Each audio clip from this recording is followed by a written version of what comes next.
कि आपका कर्तव्य क्या है, आपका धर्म क्या है, आप चाहते क्या हो, आपका लक्ष्य क्या है। पहले तो यही निश्चय हो कि आप हैं क्या, आपने अपने को समझा क्या है। इसलिए आवश्यकता है इस विषय को भी, आप कहें गीता जयंती के उसमें तो गीता की बात, तो हम गीता की ही बात कर रहे हैं, गीता के बाहर की बात नहीं कर रहे हैं।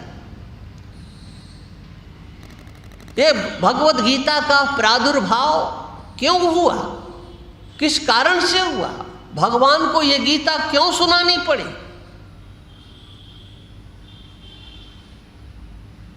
आप भगवत गीता का प्रथम अध्याय देखो, उसमें मूल विषय क्या है, भगवान को ये गीता क्यों सुनानी पड़ी। क्या भगवान गीता सुनाने के लिए आए थे? भगवान तो अर्जुन की इच्छा को पूर्ण करने के लिए कि प्रभु आप मेरा रथ हाँक दीजिए, भगवान से अर्जुन ने प्रार्थना की थी। वो कथा आपने सुनी है, पहले भी हम सुना चुके। दुर्योधन और अर्जुन दोनों जाते हैं मांगने के लिए, मदद करो, हमारा दोनों का युद्ध होने जा रहा है, आप मदद कीजिए हमारी। भगवान ने दुर्योधन से कहा, देखो आए तो तुम दोनों लोग हो। भगवान उस समय विश्राम कर रहे थे, अर्जुन पर दृष्टि पहले पड़ी, क्योंकि अर्जुन पैरों की ओर खड़े थे, अपने को छोटा समझते थे, और दुर्योधन समझता था कि हम उधर क्यों खड़े हो, वो सर की ओर खड़ा था। भगवान ने कहा, मैंने देखा है अर्जुन को पहले, इसलिए मांगने का अधिकार अर्जुन को पहले होगा। बोले आप देंगे क्या, ये तो बताओ। बोले देखो, मैं युद्ध करूंगा नहीं, हथियार अपने हाथ में उठाऊंगा नहीं, मैं निहत्था रहूंगा। एक तो ये है, और दूसरा है एक अक्षोहिणी सेना।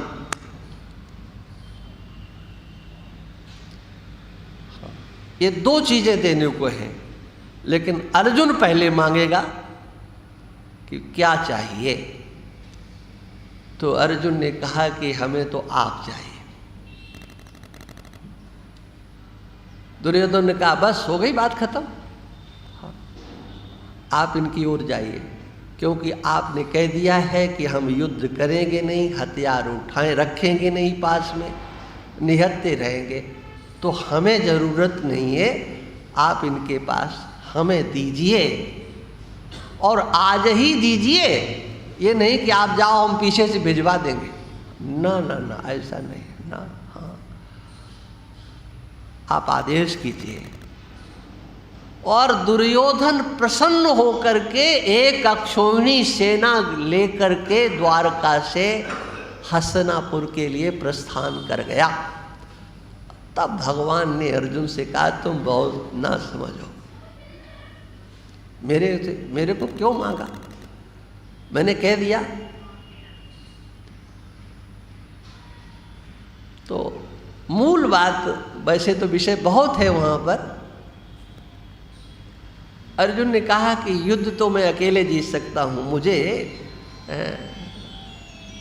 किसी की जरूरत नहीं है,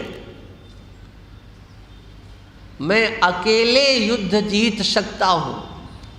कैसे जीत सकते हो? बोले जैसे आप सब पर विजय करने की सामर्थ्य अकेले रखते हो, ऐसे ये अर्जुन भी सबके ऊपर विजय करने में अकेला समर्थ है।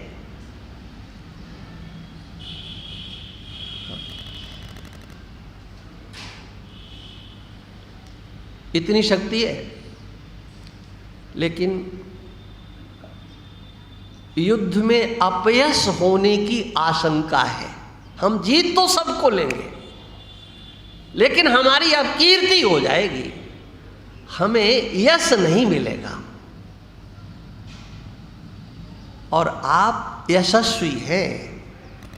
आपकी हर अवस्था में जय जयकार होती है, आप कुछ भी करो। हाँ,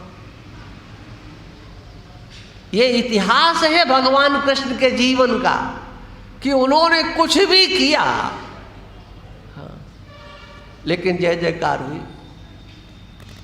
पीठ दिखाकर के भागने वाले के कहीं मंदिर नहीं बने, हाँ,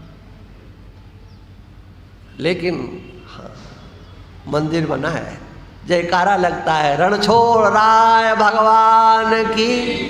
आप देखो, हाँ, कितने बहादुर हैं, बोले मैदान छोड़ करके भागे। भगवान है लेकिन मैदान छोड़ करके भागे। अब सोचिए आप, हाँ, तो अर्जुन ने कहा कि जहां आप खड़े हो जाते हो वहां कीर्ति तो अपने आप आती है, यश अपने आप, और मैं केवल यश चाहता हूं, इस युद्ध को तो अकेले जीत लूंगा।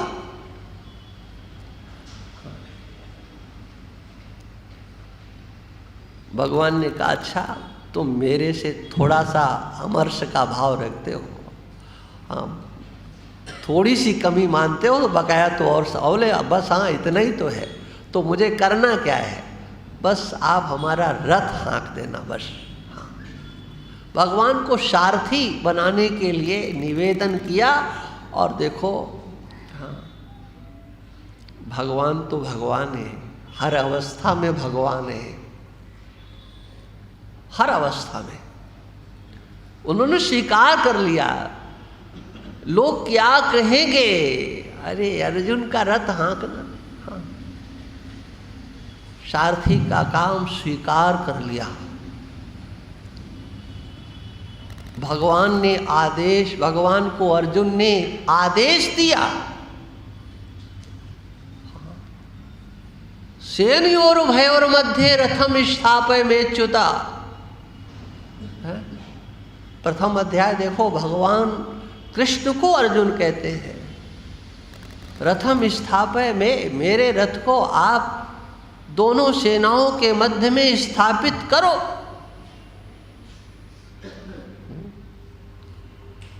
और भगवान आज्ञा का पालन करते हैं।